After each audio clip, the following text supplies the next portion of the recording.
Dumangga sa dago, po naton si Mayor Onal Goles, no?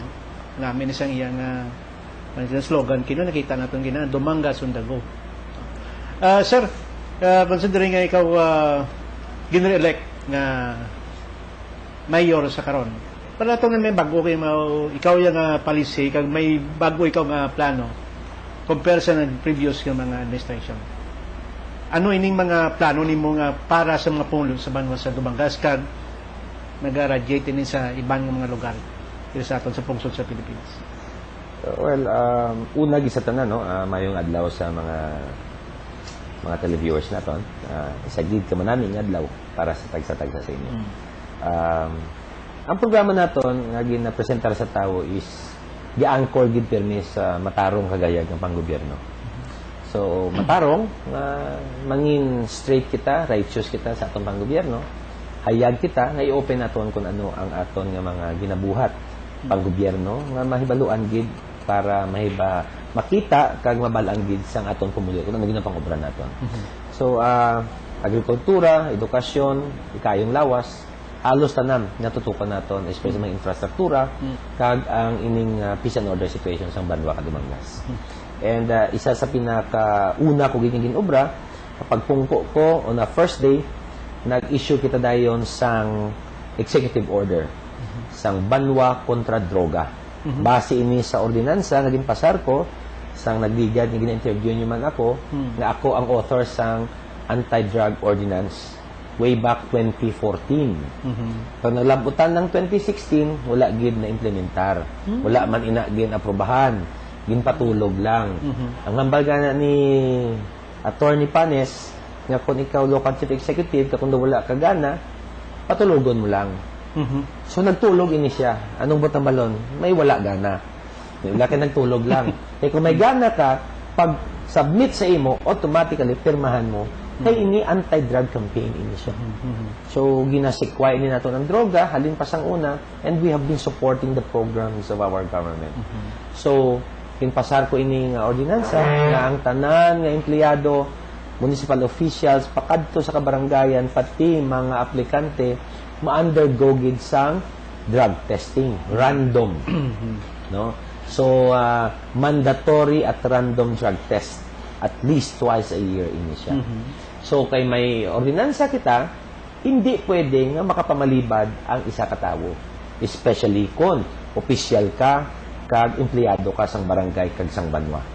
Kang iba na iya ga-comply lang pero pwede mo na hindi man sila eh. Pero tungod kay may ordinance kita yang approved, may mga ara kitang sanctions. May mga penalidad kita nga nadala sa ordinansa. So, on day 1, issue ko dahil ng executive order. After mga 25 days or almost 30 days kapag plano, pag flag racing namon, I think July 30 ata or somewhere there, right after sang flag racing, gindeklarar ko dayon nga may drug test.